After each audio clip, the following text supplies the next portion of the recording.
Well, welcome everybody.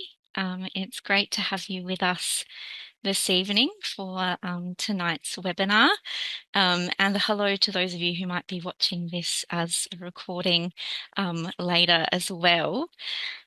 Before we begin, I'd just like to acknowledge the traditional custodians of the land upon which we're meeting today across many lands in Australia.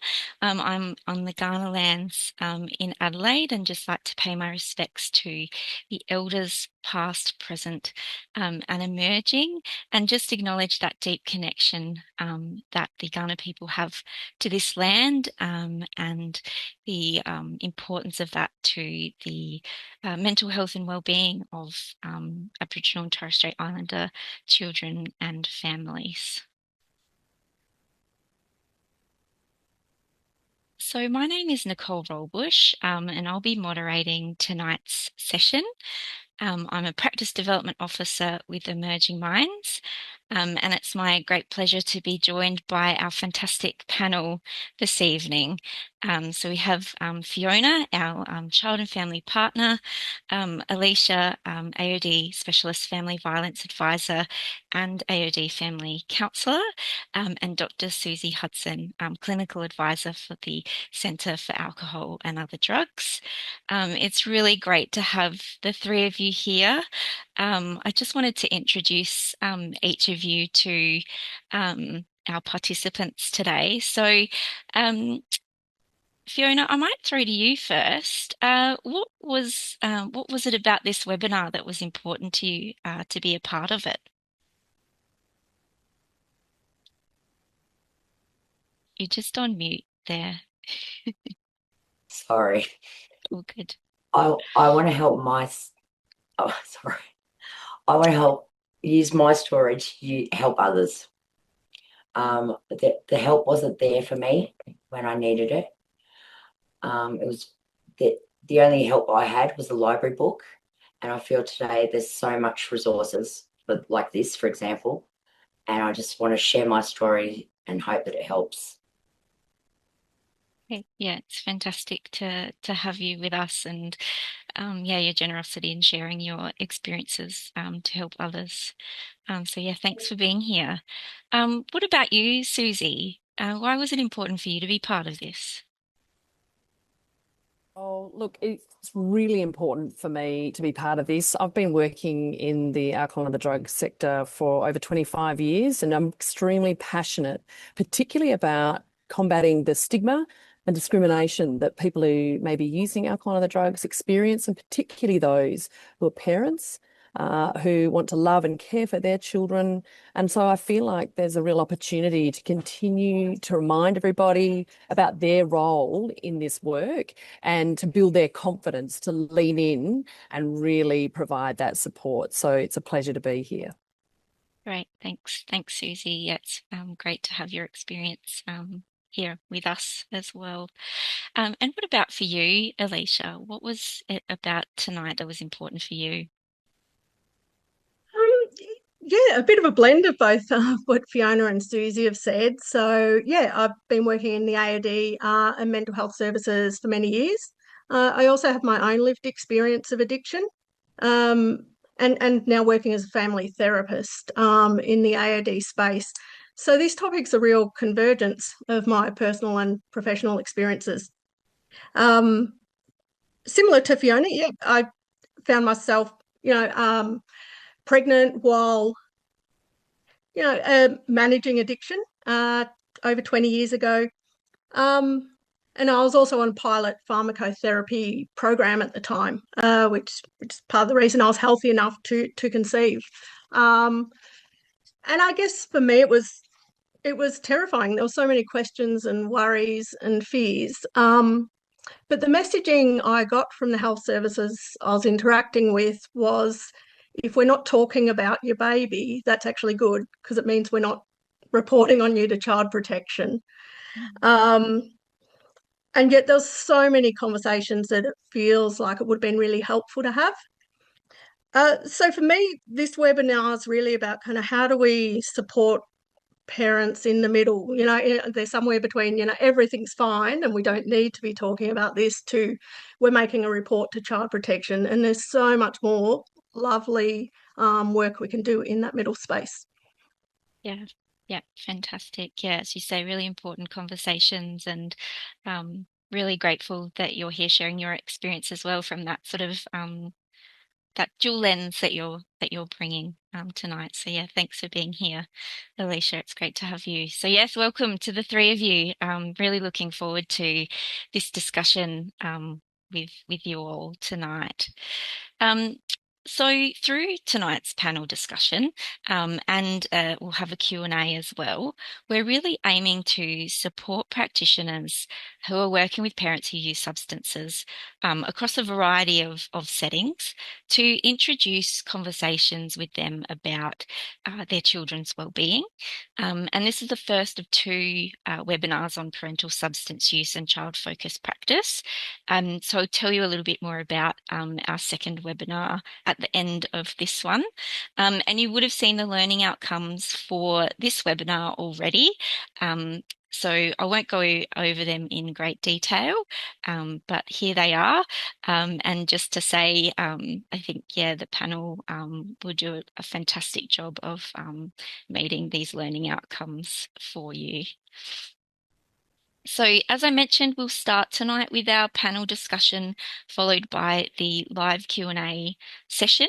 Throughout the night, if you'd like to ask a question, you can click on the three dots that are in the bottom right corner of the video panel and select Ask a Question.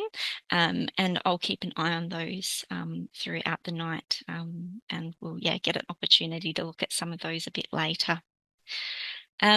So yes, without any further delay, let's get back to this panel discussion.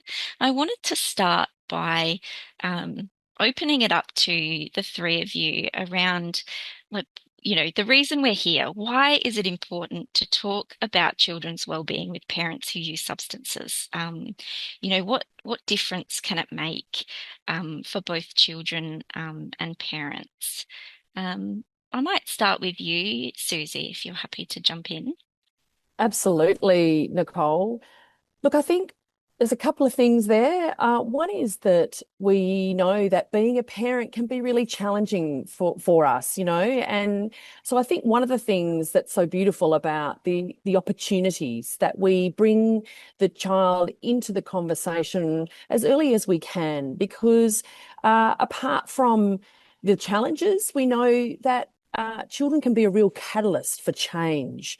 And so the sooner that we can start to talk about the hopes that a parent has for them as a parent, the ways in which they like to connect with their child, we're starting to really recognise that for every person, there are multiple parts to them, and that substance use may be one small part of that.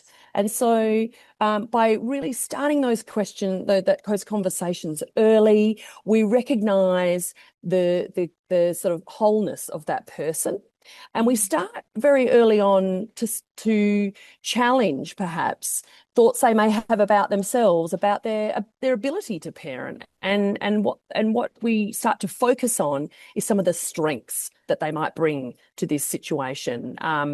Parenting for all of us, as I said, can be really challenging. And so, recognizing that, normalizing the challenges that might be there, but also really highlighting the hopes that people might have, really is a great starting point for engaging people in their treatment. Because one of the things we do know is that the stigma associated with substance use, particularly if you're a parent, can mean that you perhaps delay reaching out for that support for a long time, which can actually, has the potential to make things harder.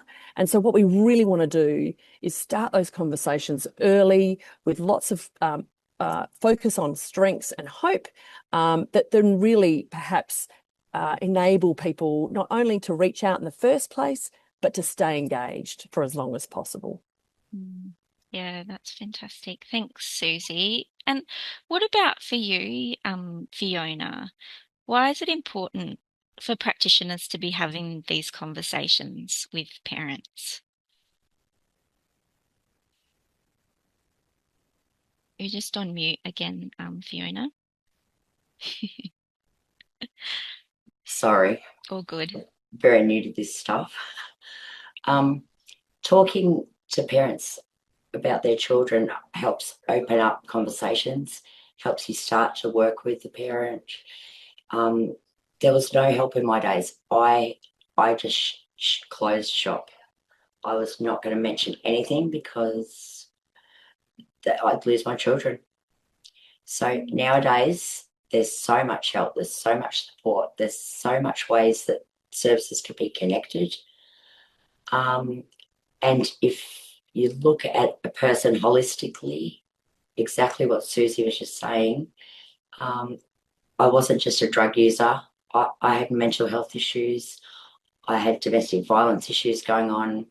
There was a whole lot of stuff, and the drug use was just a coping mechanism. And even though I was using drugs, my children were my first priority. And that, like Suzie said, is the catalyst for change. So, yeah, just to open up conversations with parents. I feel like I want you to get to know me. And then once you talk to me, I'll bring my children into the conversations. And then that lets you talk back to me about how my children are going. Yeah. I think seeing the whole person is, such an important point that you've both made there. And what about for you, Alicia? Why are these conversations important to be having? Recovery or moving out of addiction isn't just an internal individual thing. It changes kind of how we are in relation to the other people who are really important to us. So I don't know how, we can kind of do that piece really well if we're not working with people as they are, as parents, as partners, as siblings. And that relational stuff is often the core motivation for people to do really hard things and do things differently. And it also is the ongoing kind of resource to be able to stay well and maintain changes. And I also think, we really need to do some work from the start to not kind of, mine and Fiona's experience was both, we just couldn't talk about that piece. It felt too scary. And I think it's really on practitioners to do the work to make that a safe enough conversation to be having. Yeah, great. And I think that's a really nice, hopefully tonight's conversation will bring in some of that around how practitioners can create this safe enough space for parents to be able to talk about their children and, in the context of their substance use as well. And such a, I guess, opportunity to have conversations with parents that can be early intervention for children's mental health as well, aren't they? That we can intervene early in the life of a child, perhaps potentially. Great. So in talking about why these things are important, Fiona and Alicia, I'll ask you this question: How can practitioners start these conversations? What's an effective way to begin these conversations? Because, both of you mentioned that that was not an easy thing to talk about in your experiences. So how, what can practitioners do to start these conversations, and where can you find entry points? So if I was to go to the doctor nowadays and wanted help with this, I would want you to be interested in me, to build a trust, so I knew you were really there to help me, and show that you understand that I'm not just a person that just uses substances. I'm not just a druggo. There's so much more to me. I'm a parent, I'm a friend, I'm a sister, there's a lot more to me than just a drug user. And then the conversation could extend to my kids. I'll give you an example.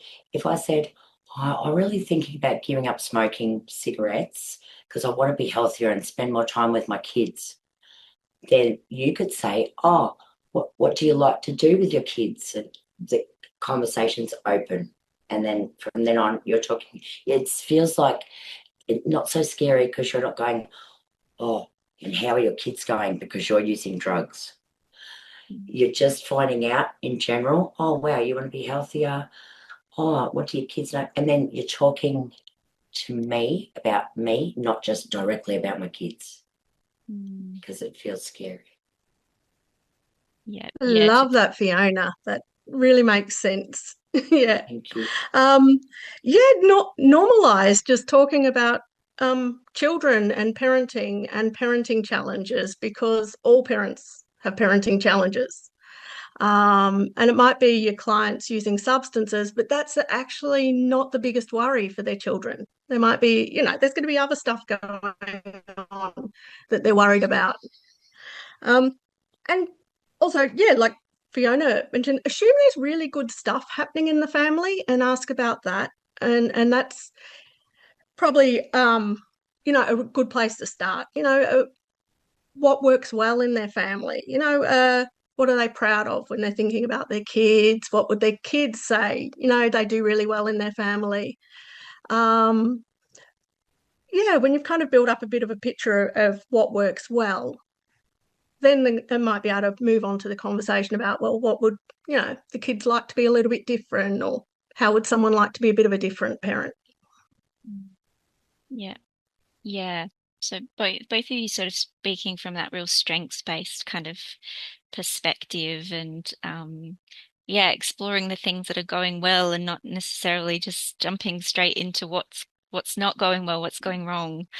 To build up that normal, as you say, Alicia, normalizing just conversations about parenting and about children in your practice, regardless of what might be happening in the family as well, no matter what they're kind of presenting with. It's just, normalizing those kinds of conversations. What about when, so obviously, building trust is a big part of having these conversations. And, you might start with some conversations about, what's going well, what they enjoy doing with their child. As you mentioned, Fiona, about, about being, what is it that you like to do with them, and, what is it about being healthy that will support you to do that? But then you need to build trust to delve into some of those more tricky conversations, how you were saying, Alicia, around then, the conversation might be able to move to what would you like to be different, and those sorts of things. So, Alicia and Suzie, I was wondering what sort of strategies you might have found effective to build trust with parents who use substances, before sort of introducing perhaps these conversations that sort of start going down a pathway about, what they might like to be different, or tricky challenges they might be having. I think that for me, it's exactly as Fiona was saying. It's trying, it's really up to the worker to try to create a space of safety. And some of the ways you might do that is really being clear about what your role is, some of the things that you can do to support a person at this particular service.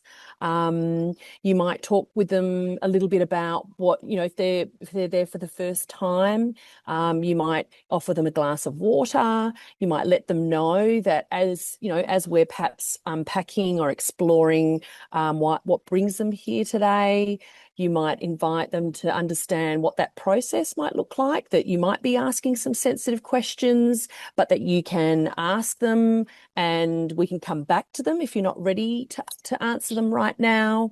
Other really small things like letting people know why you're asking these questions. I think sometimes we assume that people know what we're trying to get to, that we have this intention as a worker, that we're here to help, but the person who's receiving that may not hear that. You know, they might be, as Fiona and Alicia quite rightly described, they come into your service already very heightened. And we know when people have experienced trauma and they're very hypervigilant, they're in that very hyper sort of aroused state, they're perhaps not really taking in what we're giving, you know, so taking the pace down, spending time orienting people to what it is we do here, the reasons why we might ask questions, and then, you know, checking in.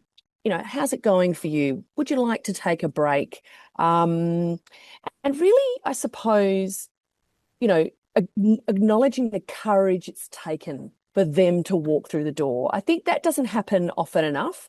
We forget that for some people, you know, catching the public transport, working out whether they even had some money to get here today, navigating where this office is, maybe the reception or however they've come into our space. So really spending some conscious time grounding and creating safe space, and acknowledge the huge amount of courage it took for them to walk in the door in the first place, because that's our job, is to keep people engaged for as long as possible.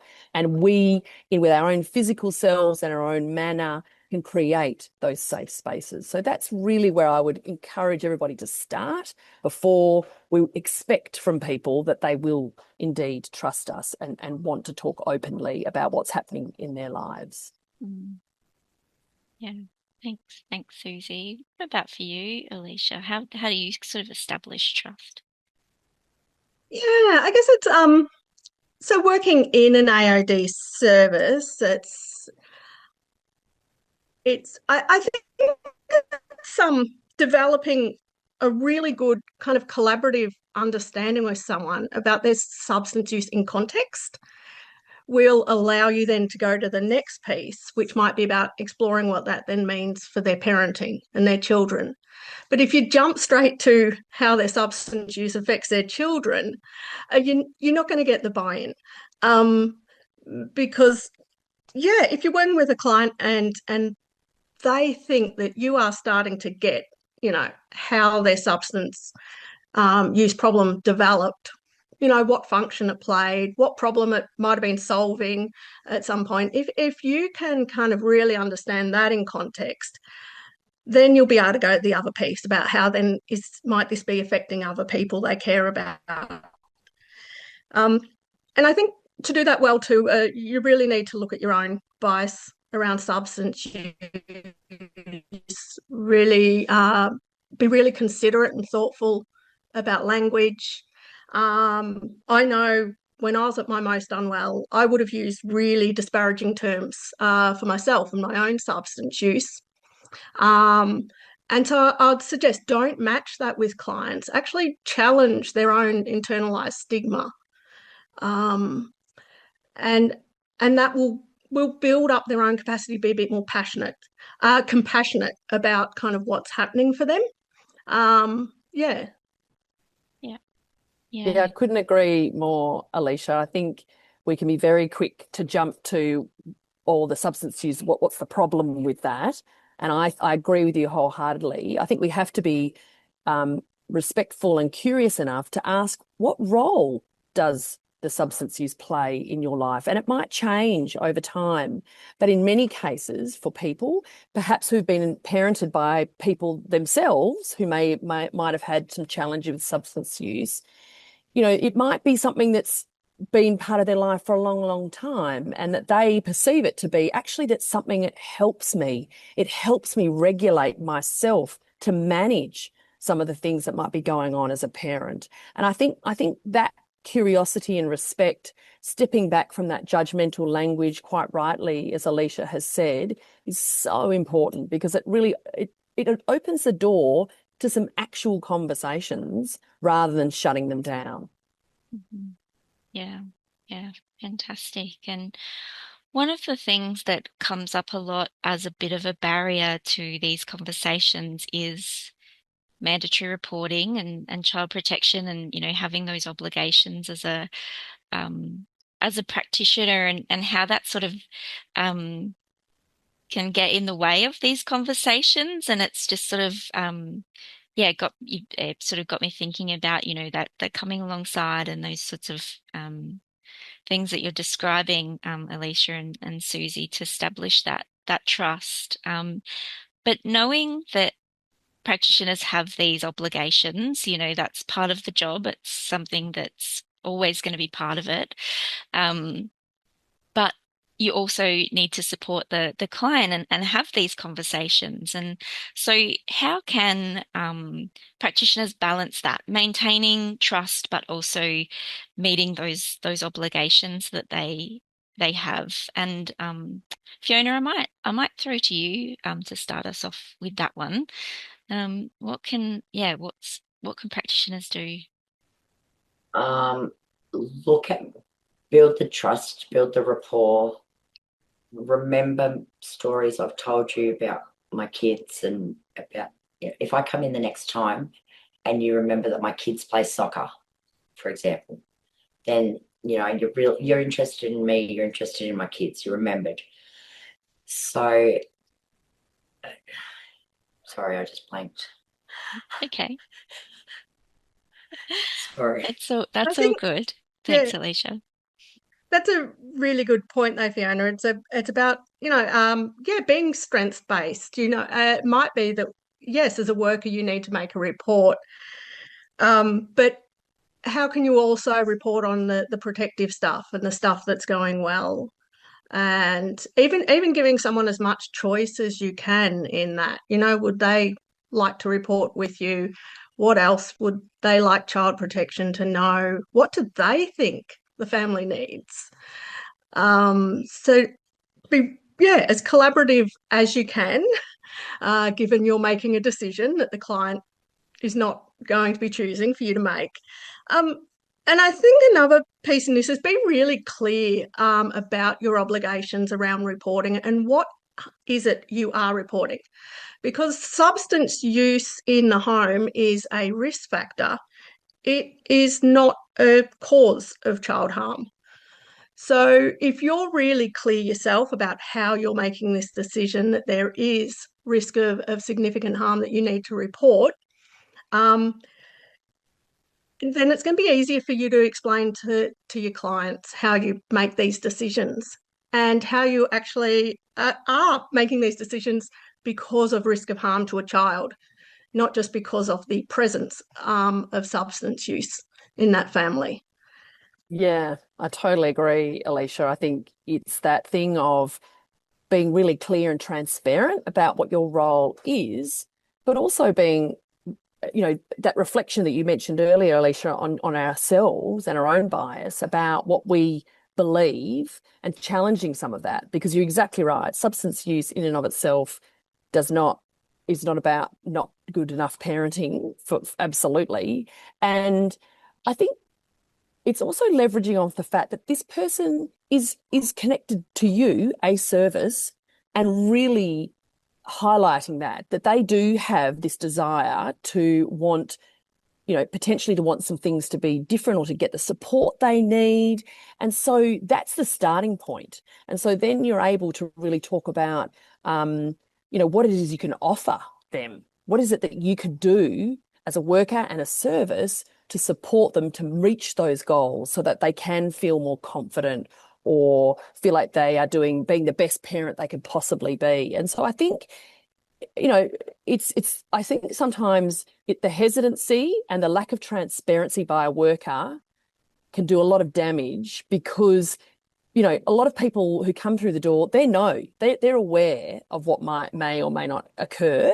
And we need to be really clear and work with them as partners in this process. So I think it's sometimes we become the problem in our own way, because we're getting in the way by not having some of these transparent and open and honest conversations. Mm-hmm. Yeah. So it could be a collaborative process. Yeah. Fiona, please jump in.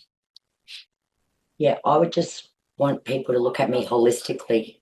I would want, if you built the rapport with me And then you looked at me like, yes, I've got mental health issues. Yes, there's TV in this family. She uses substances. Why? What's the background story? And then if you have to tell me I may have to mandatory report, then, but you work with me and say, but if you've got mental health services in place, you're getting help for DB, you're having family counselling, you're going to AOD and you're minimising your harm and you know where to have it safely away from the children and etc. If you look at me like at a whole picture and I've got all these services in place, if you want a mandatory report, if you have to mandatory report, that's fine. Because when child safety comes to me, I can say, me and my service providers have got all these things in place. And so I'm then not scared of the mandatory reporting if you can help me as a whole person in all the aspects. Yeah. Yeah. So creating that team around a parent and creating that support network and yeah, that's fantastic. Yeah. Yeah, collaboration is kind of the thing that keeps coming up for me. That and transparency as well, I think, as you like you've all sort of touched on that, that it's important to kind of be transparent about that process. But that it can be one that you talk about together as well. And Alicia, as you said, sort of opening up that conversation around what's being reported and why and yeah, being really open about that. And Nicole, I think it's worth also mentioning that when you set out to really build a relationship and build that trust, it may well be absolutely that people are hurt by those decisions, even though you might have been transparent, and they are angry. And so it's also, as a worker, it's also being able to hold that space too, which is, I am hurt and angry and I don't want this to happen. And I thought I was really trying hard and doing all the things that I should do or had been asked of me. And so it's also being able to hold those spaces. And that can be uncomfortable. But in my experience, being able to really walk alongside somebody, being respectful, holding that space, and you know, just listening to the hurt and the maybe the anger about that, it means that it doesn't have to be the end of the story. You know, it can be that you can work through into the next stage and the next phase to keep people engaged. Sorry, Alicia, I think you were going to. No, that's a great point. Don't assume clients are going to disengage at that point. I think sometimes practitioners can actually feel a lot of anxiety about this and may be likely to pull back from clients. And yeah, clients might initially be really hurt and have quite a negative reaction. Let them know you can still work together. Yeah, I think that's a great point, Suzie. You know, that we can take accountability for our own anxiety and worry, and not put that onto clients. Yeah. Yeah, I've certainly had experiences where even though you know, we've been walking alongside each other, things have got to a point where reporting is required, being really open and transparent, hearing the hurt and the anger maybe about that, and then continuing the support, being consistent, checking in. And in my experience, sometimes what will happen is that people will have a moment where they can perhaps reflect, come back, and, you know, maybe reflect and say, yeah, at that point in time, things were really difficult for me and I couldn't manage all the pieces. And so then you've got another opportunity to say, that is completely understandable. This was going on, as Fiona was saying, mental health stuff was coming in, you know, partners who perhaps were, you know, violent or unsupportive, you know, judgment, all of this stuff was coming all at you at once. It's not surprising that in that moment you had to focus. You couldn't even focus on you, let alone to care for somebody else. And that's, you know, understandable. And so how do we build those things back up to maybe, you know, reconnect? And that's absolutely possible too. So it's also maintaining reasonable and realistic hope, which often we know there can be. And that's why it's so important that you as the worker try and maintain the relationship as best you can. Yeah, great. Yeah, really excellent points. And yeah, that repair is always possible in a relationship with a client. Yeah. Um, and these are not as we sort of said, these it can be challenging conversations for practitioners to have, but also, being respectful that these can be difficult conversations for parents to have, as we well know. There can be lots of feelings of shame and guilt that can come up around, parenting and substance use and children's well-being. Um, this is a question for each of you again. How can practitioners help parents to, understand their child's experience? Because that's sort of, what we're talking about when we're talking about children's well-being and how they're going, without causing shame and guilt for parents, bringing up those feelings of blame and those sorts of things. What's your advice for practitioners? Well, I thought I would be a different mum. My life path led me to be a different mother than I hoped to be. And my substance use was my band-aid, was my coping mechanism, was to just help me get through. Mm. And I just wish that you wouldn't look at us like that we were just druggos. And that's the bad self-talk that you're saying again. But just focus on my strengths. Focus on my strengths and what I am doing to support my kids, regardless of anything bad that's going on. Focus on anything, activities that I'm doing. Oh, it's really good that you take your kids to soccer every week. It's really good that, so my kids are doing well in school, and my kids have got sporting activities, and yeah.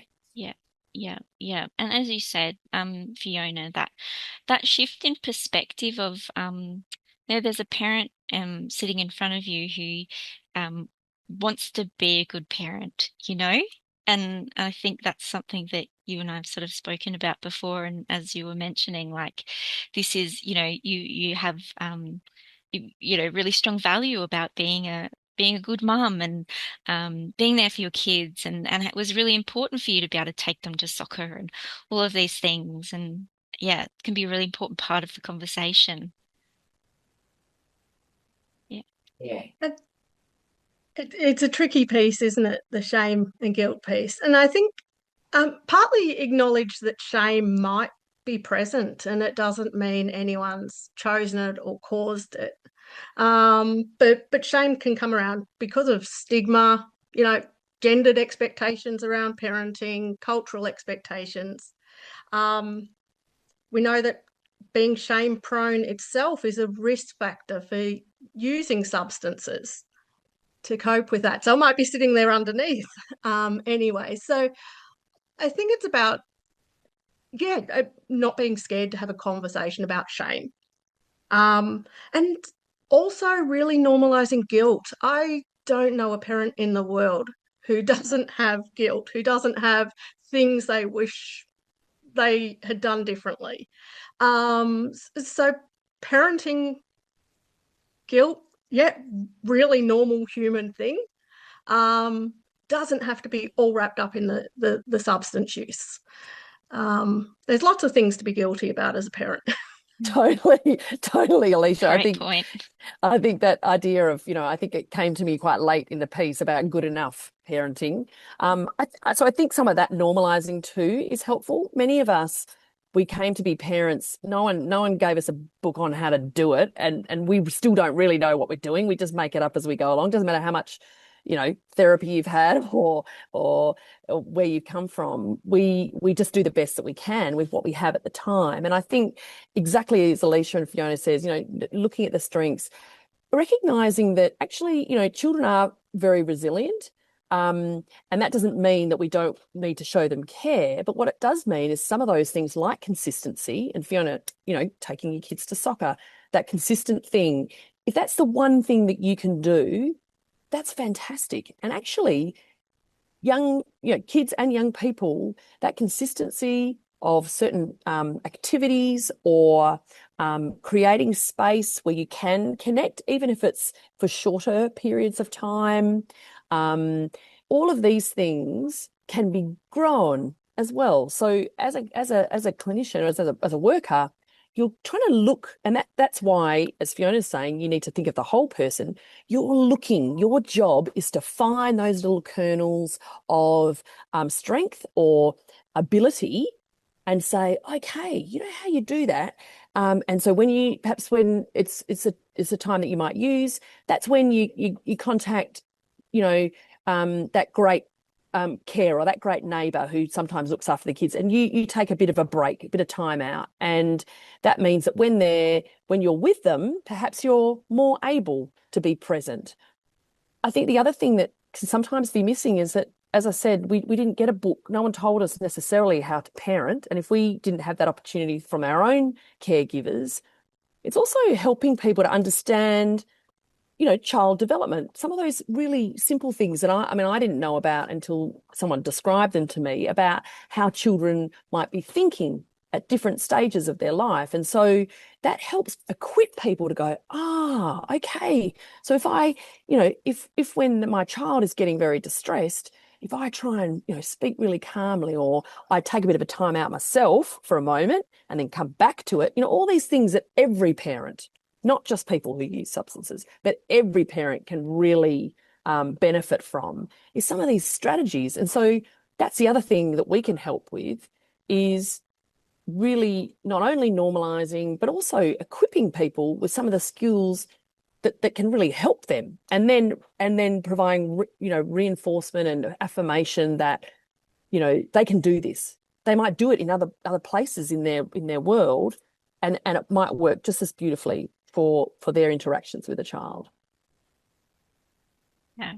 There's another point I'd like to make here too, is that don't reserve these conversations just for the clients you see as your substance users. Because the reality is most adults use psychoactive substances. So most parents use psychoactive substances because, of course, alcohol's there in the mix. Have these conversations with all your clients who are parents. What are their values around substance use? What was it like in their families growing up? What do they think their kids know and understand about how adults use substances? And I think if you're having these conversations with all adult clients, you will actually get better at them, and you will start to kind of challenge your own bias. And that will actually help you build that trust when you are working with a client where there might be some concerns around safety and a bit more, impetus to want things to change for children. Yeah. And it speaks back to that kind of that normalizing of having these conversations about children and children's well-being and parenting, and Alicia, as you mentioned, what parents value and what's important to them in their relationship with their children. Yeah, regardless. And sorry, Nicole, but I just really excited by, and people reflecting on, maybe they worked with someone who had children, and maybe they did get to a point where there were reports and even maybe removal. But I think we can assume too that people maybe weren't able or couldn't do the things that were asked of them. But don't forget that the people never stand still. They're changing and evolving as things go on. So it's also important, as Alicia said, to talk to parents, whomever they are, whether substances might not be involved, but also to talk to parents whose children may have been removed. I think that sometimes we can get very scared about talking to, they're still parents. And, whatever's happening right now may change, may evolve, there might be opportunities to connect again with their children. And so I think sometimes we can forget that even where perhaps people don't have children in their care, they are still parents, and we need to be brave enough to also, if appropriate, and is to not ignore that, like it just never happened. Because I think that's another thing that I really think is important, that we can have this perception that someone's not able, not capable, doesn't want to care for their children. And I think we need to step back from that and actually assume the other side, that they do want to, they do have the capacity. It might not be right now, but I think we need to keep that perspective alive, and not and indeed where things might have got to a point where they don't have them in their care, that we're still keeping that door open about how they might see themselves about being involved, if that is possible. And we're not, that we can also talk about the difficulty and the potential grieving that might happen in that space too. Absolutely. Yeah, thanks for adding that, Suzie. And Fiona and Alicia, I wanted to ask you about another kind of common barrier or language you kind of hear is around defensiveness or resistance to conversations. And I just wanted to ask you how practitioners can navigate defensiveness or resistance in initial conversations with parents.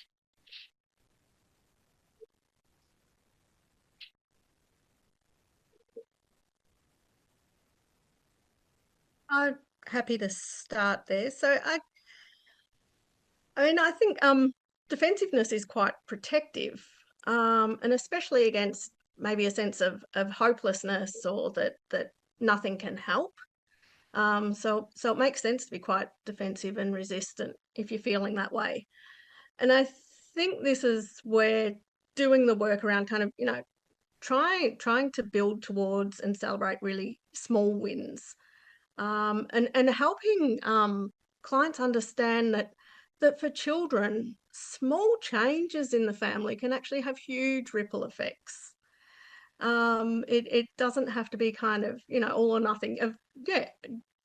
Let's work towards good enough, and we can do that in lots of little steps.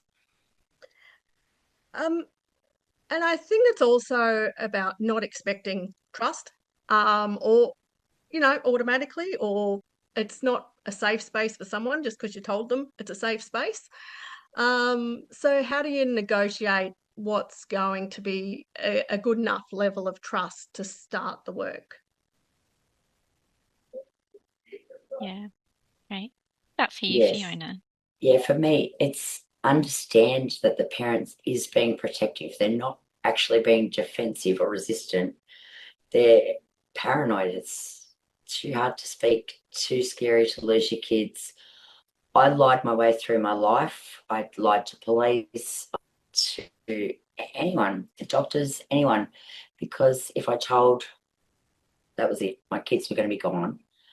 So yeah, just understand that they're just being protective and just going little bits, and more on a positive note rather than like, is everything okay?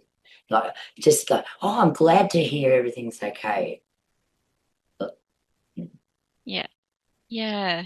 So it's also about that, relationship and rapport that you have as well with the client. But I really appreciated what you both said about protective rather than defensive or resistant, because I think that even just a change in language or the way that we might see that come across from a client can probably help us to engage with them. Hope I'm right in saying that, but yeah, just seeing as protective and understanding why a parent might be holding back or not wanting to share with you, or go into details, and be perhaps wondering why you're asking these questions, and also depending on the kind of experience they've had with other services and things in the past as well, and being really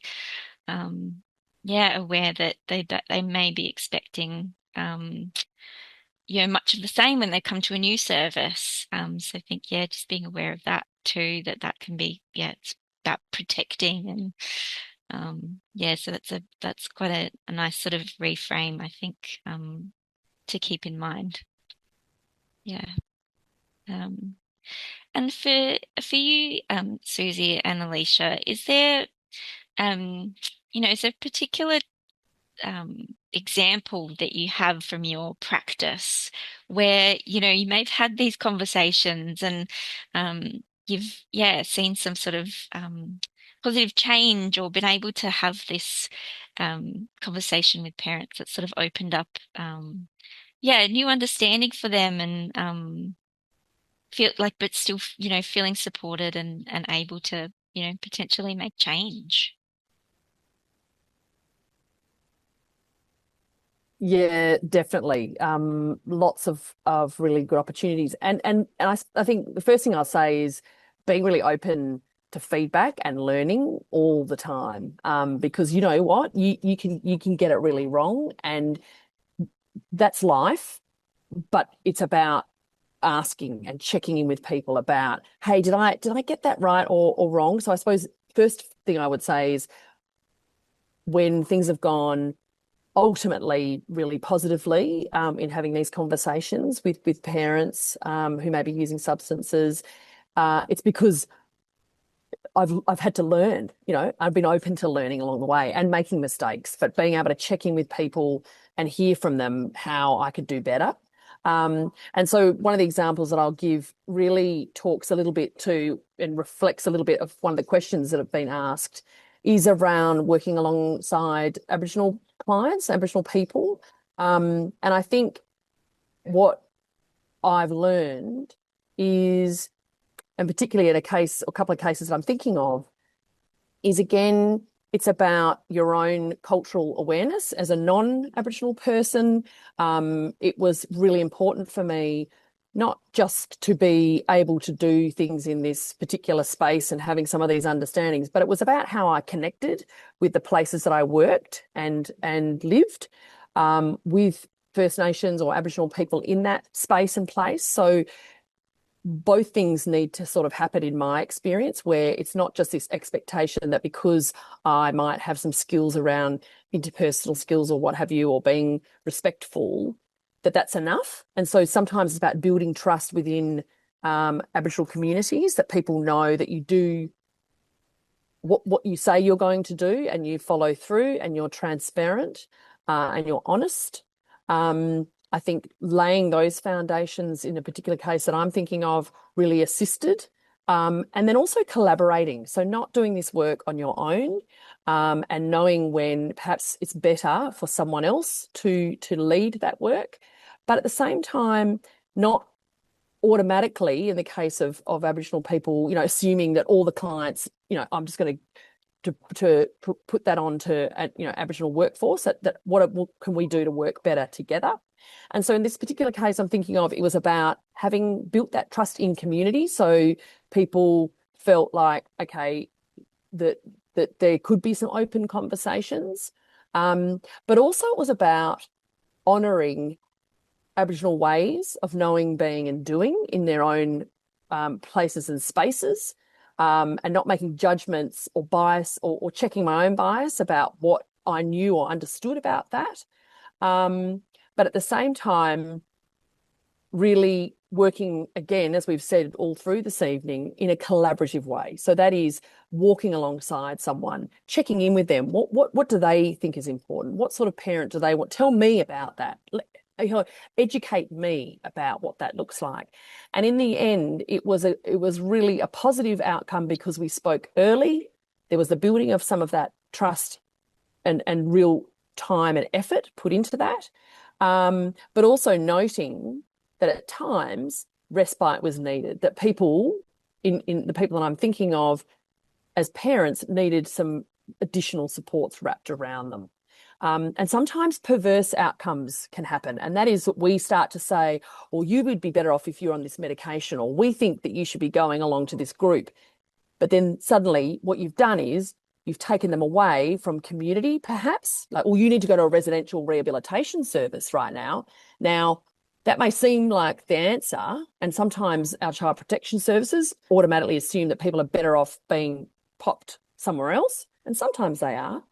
But actually that can be, particularly for, say, First Nations people, being away from country, being away from kin and community, can actually be the worst thing that can happen. And for parents, being away from their children actually doesn't, if that service can't have the child there too. So the point of this very long-winded story, I apologise, is really to say that you are open to some learning, that you check in with that person and you don't assume that whatever you think might be right is right. You're really genuinely working in collaboration and being able to switch up or switch down the types of support you provide depending on what's happening for that person. Yeah, so you're really describing a real like bottom-up kind of approach that you've seen, be successful and lead to some positive outcomes. Yeah, taking off that expert hat a little bit as well. Yeah, fantastic. So I guess, following on from that, of course, I've seen some amazing outcomes, from clients just doing really, really hard work against the odds to change things for their families. But one of the points I want to make is that this doesn't just have to happen in AOD services. Follow on from Suzie, the assumption that, a residential rehab's going to be the best option. Most people recover from addiction without intensive AOD services. They're much more likely to be having, inspiring conversations with their maternal and child health nurse or doctor or a generalist counsellor. So I think this isn't just about AOD practitioners. This is about anyone engaging with adult clients or parents who substance use might be a part of the picture. And even in my own experience, there's some standout kind of just moments, or might have just been a really compassionate comment. It wasn't particularly profound or clever, but it would really land because it came from an unexpected place. And often that unexpected place is outside of AOD services. Because AOD services, we kind of expect that, they're going to be a bit more accepting and non-judgmental. But it can have a really big impact when you can experience that in other services as well. So, people who aren't AOD-specific practitioners, don't discount your role in this. Yeah, absolutely. Yeah, great point. I think, that's the thing. We're talking about these conversations being possible, no matter what setting you're working with parents. So that's a fantastic point, Alicia. Can I just jump on that, Alicia? I just think that's so critical that if nothing else, if we, all of us, whatever role we're in, wherever we are, if we can actually start to address that stigma and have people genuinely receive respectful, high quality care for whatever it is, wherever they enter, for support, wouldn't that be just an incredible place to be? And so it is all of our job to challenge each other on the language we use, as you were saying earlier, Alicia and Fiona, that we see the whole person. And so that, if nothing else, that's something that I hope everybody starts to think about, is even if this isn't your specific area of work, or whatever you're doing, it's the societal views that can become so detrimental and really shut the door for people from reaching out for help when they need it most. Yeah, absolutely. Thanks, Suzie. Yeah, so true. Well, that brings us to the end of the panel discussion portion. We do have some time to take some questions. And again, if you would like to ask a question, you can click the three dots down on the right bottom corner and select Ask a Question. We've had a few questions come through tonight, and as well as during registration. So thanks to everybody who submitted those. We would love to get to all of them, but we just won't have the time to. So we'll try and get through as many as we can in the time that we have left. I wanted to start by asking you, Fiona, we had a question come through around timing of these conversations and whether practitioners should be waiting to, and until a parent is in active addiction, to be having these conversations. What response would you No, have to that? no, these conversations shouldn't wait. They have to be had when they're in active addiction, because that's when they need the support. You can have the conversations while using harm minimization strategies, but I still think practitioners need to make a rapport with parents before starting conversations about their children. Just get working with the parent first while they're in the addiction, and because we want to be better parents for our kids. I didn't get support from any AOD service because I couldn't, but so I gave up on Mother's Day, the first time I gave up one of my addictions, and then I got a worse addiction and I gave up on April Fool's Day by myself. But I would have loved to have help and support and feel supported. Yeah, at any point along that journey that you were on. Yeah. I think that's a really important point that when parents need that support is when addiction is active, and having those conversations is really important, not to wait. Yeah. And we had a couple of questions come through about lived experience and sharing lived experience as a counsellor. And I thought I might ask you this one, Alicia, if that's okay. And is that do you share your lived experience in your work, and has that been a useful kind of thing to do? Yeah, this is something I'm still really trying to figure out. And look, earlier on in my career, absolutely not. And I think that was partially, still some of my own stigma and shame there. Um, yeah, I tend not to.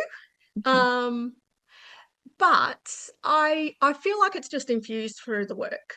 I feel like I don't necessarily have to share my particular story to just, it might just be that I just kind of get the context a little bit more easily. I don't have to ask as many questions, kind of just to be on the same page with the client. So I think lived experience can come through in that way.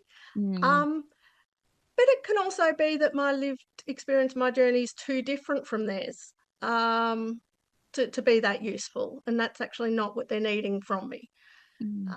So yeah, I'm probably tend to be more cautious about it.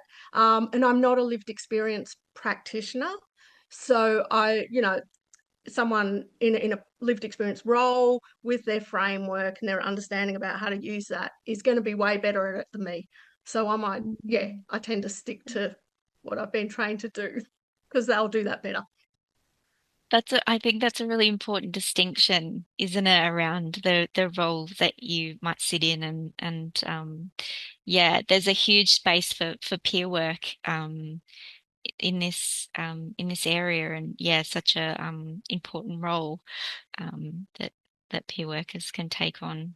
So thank you, Ed. I think that's a nice example of it's a lot more nuanced than it might seem. And we had a couple of questions about pregnancy as a point of perhaps an entry point into conversations around parenting. And I might ask you this one, Suzie, around, what are some ideas for beginning these conversations with a parent during pregnancy? Yeah, look, it's a really fantastic time. And in fact, we would really recommend that people start really early, even when people are maybe, I mean, sometimes pregnancy, is unplanned. But sometimes people are planning pregnancy. And so, we always talk, we wanted people to talk early and often. Certainly, there's lots of really fantastic resources about having conversations with people about alcohol and drug use in pregnancy, and how people might think about setting some goals for themselves if they are trying to be, if they are trying to have a child, but not just with them, but maybe family members around them or partners, if partners are involved, is, how that could be a bit of a collective effort and what supports they might need to put into place. I think, though, it's, again, being aware of the shame that might be experienced by people who are, who have become perhaps dependent, physically dependent on a substance, not just psychologically. And so it's also about treading very carefully, because it can be very, particularly, say, for example, if someone is dependent on alcohol, telling them to stop using, could be quite dangerous, actually. And so it's about, okay, you're thinking about this. That sounds great. Let's start to connect you with some professional help, some perhaps medical help, because there's certainly supports available. If we're talking about things like opioid drugs, so that might be heroin, or it might be prescribed medication like OxyContin or codeine, things like that. There's some great pharmacotherapy options. And so we would also be encouraging people to just familiarise themselves a little bit that, there's some great options that are perfectly safe throughout pregnancy and into child caring, that can really address some of the other harms that might occur as a result of that kind of substance use. We're a little bit less forward in terms of, stimulant type drugs. So again, we were looking for some really good team support. So some of that health support as well as some psychosocial support, I would say. But actually, pregnancies are really, as again, we've sort of said a couple of times, that it's really an opportunity. And so it's about early conversations, it's normalizing the conversations, it's talking to young people too who might be experimenting with substances, because we also know that substance use can be very much connected to sexual expression and sexual contact with people, might be used actually in contact, in terms of how people might explore their sex and sexuality. And so we want to be talking early to young people who might have becoming sexually active, and really trying to normalise those conversations, I think, because there are some really fantastic services out there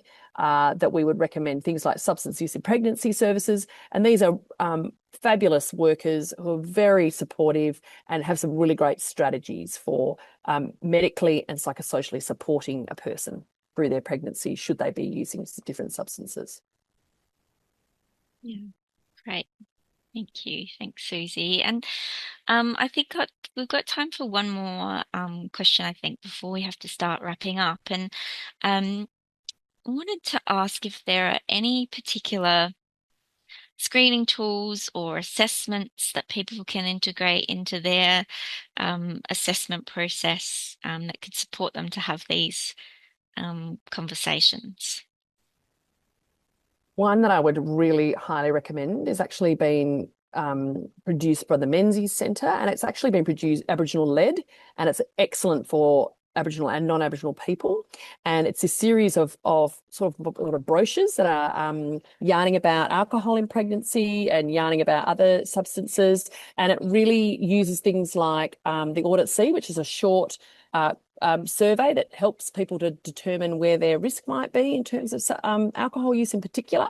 But there's also some really good short tools that actually are woven into a conversation and bring up the strengths as well. So it's not just about let's drill down into the use. It's also about this whole picture, as we've been talking about all the way through this evening. So those tools I would really recommend. And they can be used by any person, not as Alicia's been saying, it's not just someone who works in the field of AOD. So those tools can be really helpful. There's also some really fantastic picture books that talk about, that can be used in a conversational way, that are targeted at children, about their experiences, how they might experience someone using substances. And again, they're framed really positively about the incredible role of a parent. And that can be utilised not only with parents, but also parents and their children. And we also know that Emerging Minds have some incredible resources online, little storybooks, little tip sheets that might be useful as well. Yes, I'll take the opportunity there that you've offered, Suzie, to plug. We do have a conversation guide actually around having conversations with parents who use substances in 5 domains of children's well-being. So there's lots of sort of questions, suggestions, and things like that, people, watching, if they're interested in that, can explore that. I think there's a link to it in the resources available to you. And I think there's some links perhaps to some of the resources you were mentioning as well, Suzie. Yeah, great. So yeah, we've got a few resources that you can explore to potentially see what you can integrate into your assessment processes. We've only got a few minutes left for this evening, so I wanted to just take the opportunity to ask each of you what your key takeaway is from our discussion this evening. And Fiona, I might start with you. What's your key takeaway for everybody? Just to look at the whole person, see their whole story. They're not just a substance user. Please don't judge. We want to be good parents, but we can be stuck in substance use. Understand there's a reason why people use substances. Like, look deeper, look to the cause, and just work with us. I had no information, and a doctor that just wanted to report to child protection. Just see all the little things that I am doing, all the good things, look for all my strengths, and work together with me. Yeah, fantastic. Thanks, Fiona. What about for you, Alicia? Oh, yeah, there's great points, Fiona. Um, I I think maybe for practitioners who do, really want to be able to work really authentically in this space, really doing some work around challenging our white Western Australian cultural biases around substances. Really notice how differently we talk about and think about alcohol as opposed to other substances. And that will help you to be able to, build that trust and rapport and be more respectful working with people using substances. Um, yeah. And to do this outside of AOD services, because that's actually where most of the substance using parents are. Yeah. Thanks, Alicia. What about for you, Suzie? Look, I couldn't really top Fiona and Alicia's comments. Completely agree with all of those, but just wanted to say to everybody, you're not doing this on your own either. Have these conversations with your peers, with your supervisors, delving into the tools that are out there. Listen to peer workers. They have such incredible knowledge to share, and they can actually help people navigate some of these tricky conversations. But really see this as something that we should be doing together in a collaborative way, that the person you're walking alongside is truly the expert in their own lives. And so how do we lean into that expertise and support people and in the best ways that we can, not on our own. Yeah, thanks, Suzie. Yeah, thanks. Thanks to the three of you for those. Messages all so important. And I think have really come through in the discussion this evening. And yeah, thanks to everybody who submitted questions as well. Really appreciate those coming through. Apologies, we can't get to all of them in the time that we have. But yeah, it's been a great conversation. Please, for those of you who've joined us, we'd love to hear your feedback. There's a feedback survey. You can access that in a button below the video. We just really love to hear from you about yeah, what you enjoyed and ways that we can improve for next time as well. But yes, we hope we'll see you at our next webinar. As I mentioned at the beginning, we have another webinar in this series, which is around skills in child-aware practice with parents who use substances. And that one's scheduled in for Tuesday, the 2nd of December. At the same time, the link to register will be in the chat. So we'd really love to see you again to, yeah, hopefully extend on some of these conversations we've had this evening. So yes, thank you again to our fantastic panel. I've learned a lot from you all tonight. It's been great to hear from each of you. And yes, thanks to everybody for joining us this evening. We hope to see you next time.